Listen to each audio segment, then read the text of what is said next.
Welcome back to another episode of Second and Saints, guys. John Hendricks alongside Ross Jackson. All I can do is shake my head after what we saw transpire on Monday Night Football. Oh You boy. guys were in the live stream, and if you weren't, and I want to say thank you for those who were in the live stream. But woo, that was one of the toughest games I think I've ever had to sit through, Ross. Yeah, man, that was rough. That was when the Saints lost to the Carolina Panthers, which led to the firing of Dennis Allen earlier this season. I had said that was rock bottom. John, I was Mm, wrong. yeah, John was wrong. right. That what we just watched, a 34-0 blowout, shutout victory, or excuse me, loss to the Green Bay Packers is absolutely rock bottom for this New Orleans Saints team. Yeah, I mean, there's so many different avenues to go here. It just sparks the thing I think it sparks here is there's got to be change. Like Yeah, this is yeah. proof positive that what you have right now isn't going to work. And I don't think you can kid yourself or sell yourself next year that we just bring back the same people with a new coach, just slap some Flex Seal on it, and everything's okay. And then we're not sponsored by Flex Seal or anything like that. But Take it like though. that's just kind of what it feels like in a Yeah. sense. And you can't do that. Like the defense look gassed. I mean, they had a 17 play drive, a 10 play drive. The Packers did, and then the Saints counter with a 3 and out. Like I just wasn't the fact of them being on the field for a lot, but I think this is a game where they kind of showed the age was a little bit of a problem there. Yeah, and you're going up against, or they were going up against one of the youngest offenses in the NFL. It was literally old versus new, in terms of like veteran versus these new guys. And these aren't just any new guys. This is the one of the better teams in the NFC. These are the teams you're supposed to be competing with. And listen, I understand that the Saints didn't have Rashid Shaheed and Chris Olave and Taysom Hill and Alvin Kamara. They lost Eric McCoy partway through the game. They traded away Marshawn Lattimore. They lost Paulson Adebo. I get all of that, but this team was supposed to score a point, right? This team was supposed to put on display the young building blocks that it had to offer. And I don't believe that those young building blocks were really put in a position to succeed. And because of that, they didn't succeed in that way. And so for me, John, in addition to taking a look at the roster and what they have, I think they also need to be taking a look, and it doesn't mean they have to change this, but they need to be taking a look at who's making the decisions around what players are on that roster, who's being No, utilized, yeah, how they're being utilized, all those other things. I think those are places. How they're being utilized is where it needs to change, right? That's the coaching staff, all this other stuff. That's already going to happen this offseason. I keep saying that the New Orleans Saints need to embrace an overhaul. And the reason why I call it an overhaul is because it's a long job, John. This yeah, isn't something that's going to be a rebuild over one off season. This is yeah. going to be a few seasons of change, incremental slash gradual slash maybe more expedited than gradual, but it's still going to be a multi-year process of overhauls. But that process has got to begin here in 2025. Yeah, I couldn't agree more. And the thing is, they can't just strip it down and rebuild. It is Nope. impossible for them to do it. Financially, they have put themselves in this situation. And so, yeah, the thing is, if you want to even get close to a rebuild, I don't care. Again, we've said this plenty of times on the show. I Call it don't what you give want, a crap what you right? call it. The fact remains, overhaul is probably the best way to put it, because you're not going to do this in the off season. You're not going to do this in a year.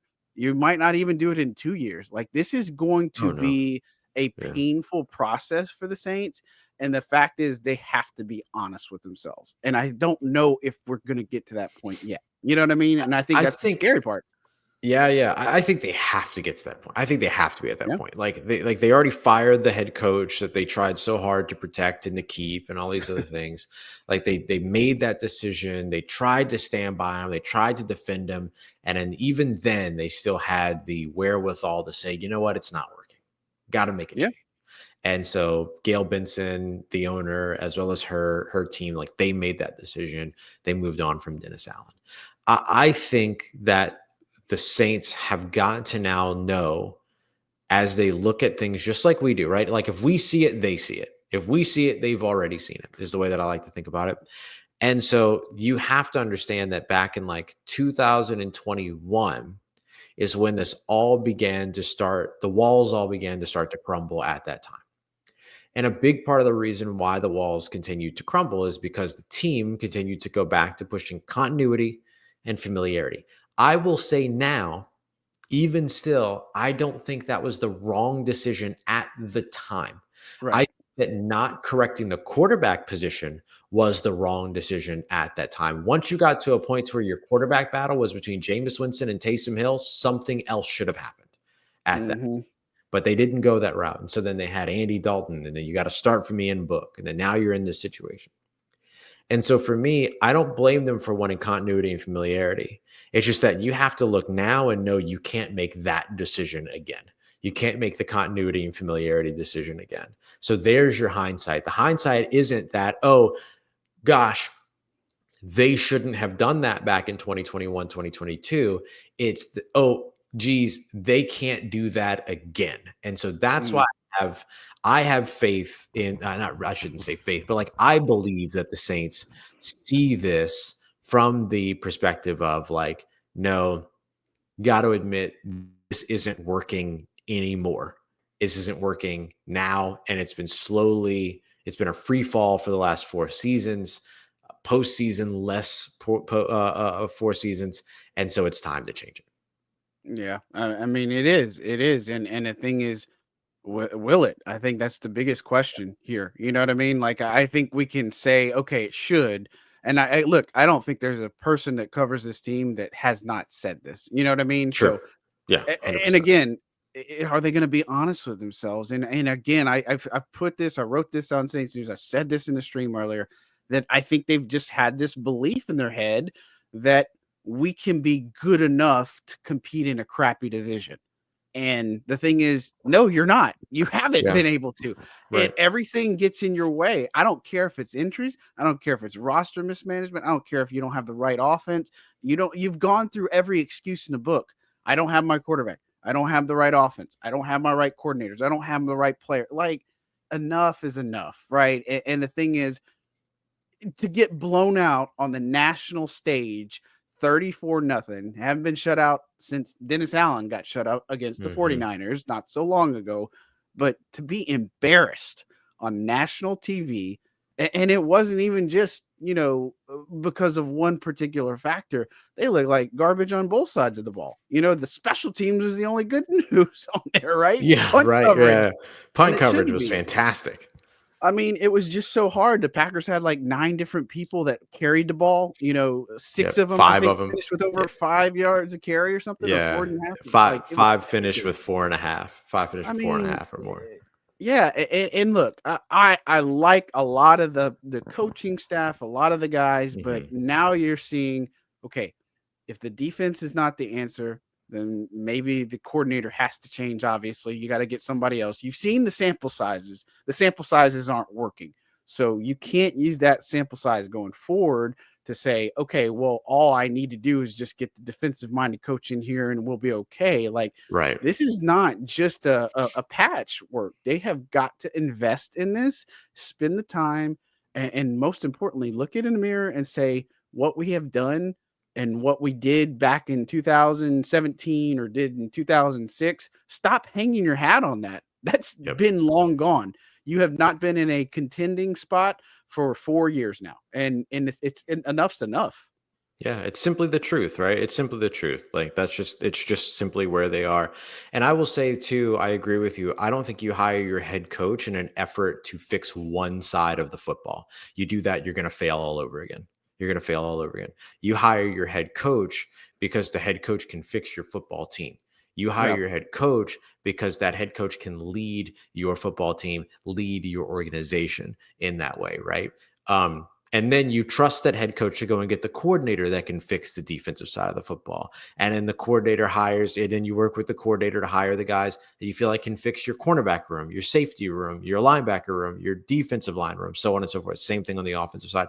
You do not hire a head coach with the intent of fixing a certain unit, right? You're going to end up in a bad situation in that case. So Saints have to make sure that when they do pick their next head coach, that they're selecting their next head coach not in an effort to improve a specific area, but in an effort to have the right leadership on their team and the person that will bring the correct level of preparation to this team. John, this is the most unprepared that we have seen the New Orleans Saints under Darren Rizzi. That's something I gave him a lot of credit for over the course of his first 5 games, is how well prepared the team looked. Yeah. Even if they weren't able to take advantage of it right away, they always found a way to figure it out. And this was the first time that we saw just an absolute demolition of the New Orleans Saints team as led by Darren Rizzi. And again, I don't think you can look at this game as just a single loss in week 16 in the year of our Lord 2024. You have to look at this as a part of the deterioration that's been taking place over the course of the past 4 seasons. Yeah, it's not like it's just happened, right? And Right. again, there's too many times over the past several years. Now, again, with Sean's last year, I get it. I understand. So we're talking really a lot about these last Really 3 years. But like you 22, brought yeah. up, yeah, but what you brought up is they knew Drew's time was coming to an end. They didn't Right. prepare That's properly true. for it, right? And so Yep. that's also a failure. But the thing is, in these past 3 years, you've heard too much about we've been out coached and out executed. Well, what's the Yes. problem? You know what I Right. mean? Like, that Right. is not something you just throw around and be like, oh, well, no big deal. Like, that stems from a bigger issue. And look, Rizzy said after the game, they had a great week of prep. They had a phenomenal walkthrough. They just didn't go out and execute, and they shot themselves in the foot. What does that sound like? It sounds like what they just had. You know what I mean? Yeah. And so, Yeah. Yeah. We and were again, watching during the game and we saw them like trying to do this stuff to where they got to like 3rd and long, right? They had those 2 3rd and 6s in those first 2 scoring drives, and then they commit a neutral zone infraction, 3rd and 1. Uh, Green Bay easily picks up or converts that 3rd and 1, and then they march down the field for scoring drives. It really was self-inflicted wounds all over again. yeah, and again, this is the thing. It's common theme, and do you wonder why I always say why this team can't win if they can't play perfect games? Because they Yep. just can't Yep. show up if they don't. You know what I mean? Like, you can't just limp in there and play good offensively and expect the defense. Like, they just can't. Not with this coaching staff, not with these players right now, not with the direction this team has gone. It's just impossible. And look, regardless of who comes in as the next head coach, which is obviously going to be super important, we're going to find Right. out how serious they are, right? Like, they say, well, let's go with familiar, or let's go with something different and let that person be the next Sean Payton. You know what I mean? Like, that's Yeah. tough shoes to fill, but at the same time, give him the control, let him do what he needs to do, and then let him run this thing. But understand that this is also going to be a several year project. Like, I don't expect this team to even remotely come back to compete for at least 2 seasons. Yeah. Next season, I don't see it. I don't care what they do. It just Yeah. doesn't feel that way. And a lot of it has to start at the top, and the involvement there and making some real tough decisions, which again, I just don't know if they're prepared to do it yet. But if Yeah. you see the evidence and the results of what has got you here, then I think you got a pretty clear choice in front of your hand. It's not the red pill, blue pill situation from the Matrix. It's there's one answer here, and this is the Yeah. one you got to go through. Yeah, absolutely. I would be if I'm and look, I only know, I don't know the inner workings of an NFL team to that extent of like how you pitch to a head coach and what their the specifics of what they're talking about in the meeting. So I'm speaking from an outside perspective. But I'm thinking like I would be pitching as best as I could. We will give you complete control and allow you to be able to run the way that this goes. You tell us what you want, we go and Yeah, get it. That's the yeah, deal. And that's what I would be selling, because there's not a lot of other teams that are going to be willing to sell that. And the Saints have sold that before and found success with it when they had the right person, Sean Payton, making those types of decisions. And so that's what I would be selling. I would absolutely be selling this very kind of you have autonomy, you have your ability to do what it is that you want. That's what I would be selling. And so that not only you're doing a rebuild, but that or an overhaul, but you're overhauling in the specific vision of that head coach, and see if that puts you in a class of your own with a different type of pitch and a different type of lead and a different type of opportunity for one of the top coaches in this coaching cycle. And you have an opportunity here, right? You've got a first, a second, 2/3, 2/4. I mean, you Yep. presumably have all those picks, 6 of them in the top 150.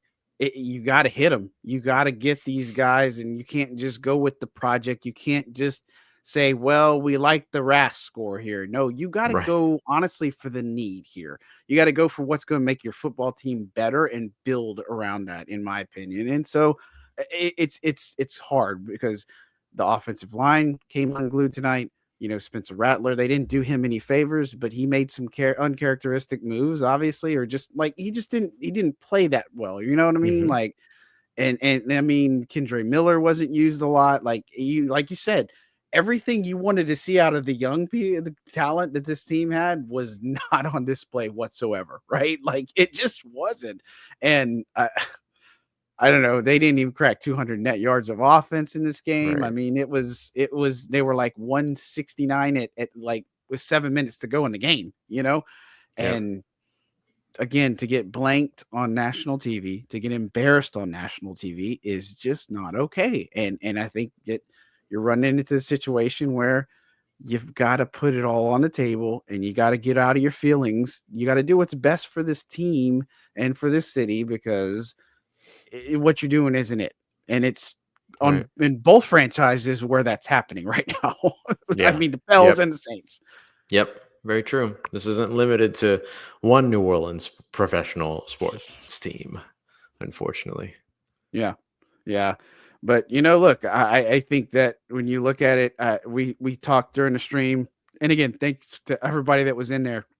There wasn't too many positives. I mean, I could Yeah. maybe think of 3 to 5 plays, maybe the connection from Rattler to Moreau, that was a Good. cool one. That Moreau screen that was on there, the hook The up to jump Dante pass. Pettis, the jump pass, yeah, that was the thing. But outside of that, man, we almost got the thick six from Bink. It's just one of those. It's just like you saw. I just don't know. I just don't know how to put it down in words of the doom and gloom that saw for this team. And again, another superior opponent, and you didn't even get in the same ballpark. You didn't even get in the Right. same country as them tonight. You know Right. what I mean? Like Yeah. you were maybe close one time, and that was about it. Like it was just as bad a football as I've seen from the Saints team in years of covering them. Over a Totally decade of agree. covering them. I just don't know. And I turned to you. I said the last time I remember him getting blown out that bad was, I think, Peyton 2013 when they played Seattle and they lost on Monday Yeah. Night Football. It was like 34-7. That's the last time I remember it being that kind of one sided, but that's still 27 points. Like this is 34-0. You didn't even Right. score anything. Right. Like, Yeah, man. come That was on, y'all. that was rough. Very Yeah. rough. Yeah, I mean, there's no other way to put it. I don't know what else needs to be said about this game, other than look, there's 2 games left in this season. Uh, no playoffs, obviously. I think that fans should get used to that idea that no playoffs probably next year and maybe Yeah. even the year after that. And it's imperative they find the right coach, man. It really is. Yeah, It, yeah, I agree. I think that like your goal this year or next year is to have the right coach.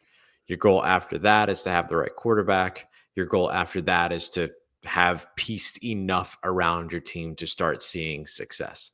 Like I think that's the way that this kind of has to go. Um, and that right quarterback could be one of these guys. It could be Spencer Rattler, who just has a tough start to his career and then ends up mhm. developing over the course of the offseason and all those other things. So I'm excited to see what he's going to look like after an offseason, and Yeah, everything. absolutely. And so, but I think that like that's going to be kind of the incremental process that you're going to have to see. That's how it's been over the course of, you look at people are talking about, oh, well, they could be like the Houston Texans, they could be like the Washington Commanders. Sure, if they hit coach and quarterback at the same time, like those guys did. And also if they weren't Yeah, $63 million over the salary cap, so they can continue to add talent around that head coach and around that quarterback. But that's where the New Orleans Saints are. And so I don't think yeah, that they're going to be the team that hits both in the same year or even if they have both in the same year, they're not going to find it out at the same time. And that's what I yeah. think is going to be the tricky part for New Orleans. Yeah, I agree. And you look at their opponents next year. Again, you just look at it. They're probably going to play at the Packers again. It's probably going to look at hosting the Cowboys in the dome. But you got the Rams. That's going to be a tough game for you to beat. Dolphins. I Jeez, don't know if you can beat them. I don't think you could beat the jeez. Bills. I don't think you could beat the Seahawks right now. I don't know if you can beat the 49ers. I don't even know if you can beat the Cardinals, right? You Patriots, maybe the Jets, but you might split with the Falcons, split with the Panthers. I don't know if you beat the Bucks, but like this is the thing is you're going into this Ugh. next year. Like if you have the same product, the same mentality, you're just going to set yourself up for more failure because your schedule is still going to be difficult next year because you're not going to be done any favors with the opponent lineup. And so, man, I just don't know if I have any more words. This is Yeah. probably again one of the darkest losses and one of the I think some of these games you come out feeling hopeful. I don't think you feel out hopeful about anything after what you saw That's how it was. on That's how it Monday Night was Football. just yeah, that's how it was just 1 week ago, right? Like the Saints Yeah, lost that game against Washington, but so many people but walked out of that game, including ourselves, going, "Man, okay, there might be something here." yeah, And then all of a sudden, like just I mean, like they wanted to come out and they wanted to convert on third downs. They were get better on third downs. They were 4 of 11. They made a big emphasis all throughout the week about getting a fast start. They didn't score a single point, and uh-uh. they ran 6 plays in the first quarter. They made the big thing about how they wanted to win the line of scrimmage. They clearly didn't do that on either side of the football. They wanted to force the Green Bay Packers into third and longs, as we talked about earlier. Then they got them into third and longs, but then they turned them into third and shorts. I mean, just like everything that this team set out to do, they did not achieve. They could not do in this game. Um, yeah, that's rough, man. I don't think I've watched football teams lose in embarrassing fashion, but this felt so different because you expected them to lose and it still looked awful. And all the other little ancillary things that you were looking for them to achieve, they also did not do a good job of. Yeah, I think it's the first time you really feel like, okay, this is defeated, right? You It's like feel, the end, right? Like it felt like yeah, the end yeah, of it all. Yeah. the end of something for sure, and they've got to find out what it is. And I'm not going to sit here and say, oh, it's this one thing because it's not It's just not. one thing. You don't just say the new coach. You don't just say, oh, we're just going to change the GM. You don't just say, oh, we'll just change out our quarterback. That doesn't work. And I think there's pieces to build around here. I think there's good young talent, but if you don't have the right leader in place, you don't have the right visionary in place to help support you in that aspect. I mean, it's just an it's exercise in futility, I think is what it is. And I don't know that we've seen the last of it or the worst of it in some aspects. I think that's what's crazy to me is that this was bad. I don't know if it can get much worse, but I also feel like I can't say definitively that it won't get much worse, right? Like, oh my Certainly gosh. possible. Certainly Yeah. possible. Yeah. Well, look, we could beat this dead horse as much as we can. I mean, we said everything we probably needed to in the stream. But any other things you want to touch on in this game? Because I feel like this is pretty open and shut case as far as it goes. Open It's and probably the shut easiest. case, Your Honor. No objections, Your Honor. I sustained my own punishment. I sentenced myself to 25 to life. I'm good. Fair. I'm good. Fair. Well, look, it's about to be Christmas and stuff, and so first of all, I want on behalf of Ross, I know Ross will probably say it too, but Merry Christmas to everybody for Merry sure. Christmas. Um, but of course, what do you have coming up? The players this week, it's Tuesday, they're going to be in for a little bit of stuff after that long plane ride home, and then Wednesday's their off day because they're going to get Christmas off. Thursday they're back. They may get Derek Carr back. I doubt they'll ever get Chris Olave back this season. There's really no reason to. But that being said, Christmas right around the corner. I just want to tell you Merry Christmas as well to you and yours. But of course, what as always, what's coming up on Locked On and LouisianaSports.net should I be got you, fun. buddy. Merry Christmas to you as well. Thanks, man. Um, yeah, I did my column on why the New Orleans Saints need to overhaul. So a lot of the things that we talked about today, but you can read it. And then I'm gonna go through the numbers. I always do like a numbers to know piece the next morning that just kind of breaks down some of the analytics, what went right, what went wrong. This is gonna be a lot of what went wrong. So I'll dive into that. And then I want to take a look. One of the things I'm gonna do each week is a head coach candidate power rankings piece. And so I'm going to list out, I'm going to start that tomorrow and then adjust after each weekend of games, or after each Monday night's game. So it'll be a regular Tuesday thing, and I'll do that throughout the playoffs, the postseason as well. And so go through that. And then just continuing to kind of like dive into this game. I know that it was a big loss for the New Orleans Saints, and I think that there's also some interesting things to potentially take away from it. In terms of predictability and all these other things, like there's like we were talking about tendencies during the stream Yeah. and stuff. And so I want to dive into a little bit of that as well. So all different types of variations of that, as well as, of course, looking ahead to the Raiders game, because there is still actually a game that will be played by the New Orleans Saints. 2 more games Yeah. before the season is all over. So yeah, so Merry Christmas to you and yours as well, man. Thanks, man. What you got coming on over at Saints News Network? Yeah, it's I think I'm going to continue to push on, I looked at, where they needed to go, like how they should view this team, like where they need to be honest with themselves. And so now it's going to be focused on more of a positive spin on, what can they take away from this? Like, what are some good things that can take away? Because there are some good things, in my opinion. But, going from that, looking at some of this young talent, like where does this team go? What does that look like? How is this going to actually get changed? And what can actually get changed? I mean, we're almost to the end of it. Salary cap's going to be huge. You know what I mean? Like that's obviously going to be a big focal point. There's a lot of decisions made. You pointed this out on the stream earlier, but the Senior Bowl, it's about a month away, but should not expect a new coach by that time, right? Like the playoffs are usually still going on around there and stuff like that. And it just shouldn't be a fast process. You know what I mean? And I'd be shocked if it's a fast process too. So, Yeah, they'd be leaving a lot on the wall or on the table there if they did that. yeah, just no way. But yeah, so looking at that, and then from this game, there's not much else you want to say, really. I mean, this. I think You're the right Saints about want it. to turn. Yeah, I think the Saints want to turn the page on this one as quickly as possible. But Turn the page, bro. They want to close the they need a book. They new want to book. shut the library down. You know what I'm saying? Shut the library. Put this one on the banned books list, man. This one was rough. Yeah, rough. Totally rough. But yeah, 5-10, and now they're not even like it didn't even help the draft stock. Like they're still they're still 10th overall. It's not gonna help. I will say my predictions of this team under 7.5 wins is now official. Yep. They cannot win more than 7.5 games, so they will be under. And then I think I called for them to be 3rd in the division. It looks like that's where they're going to end up. Yeah. Wow. Rough season. season. They have themselves to blame for it. So yep. We'll see if they take that accountability, though. All right, folks. Well, that's going to do it. And if you have anything, again, let us know. I really, again, appreciate you joining in the live stream. You can catch the replay and see all of our crazy antics throughout all of that and stuff. But look, again, y'all have a Merry Christmas if we don't talk to you before then, and be safe out there.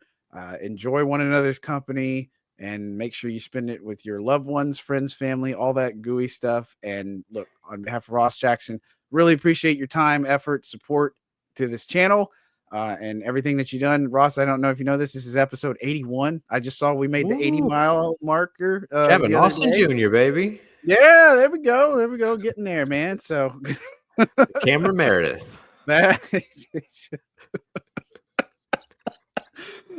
On that note, you guys have a great one. Enjoy your Christmas and stay good, people. We'll talk at you very soon. Love you.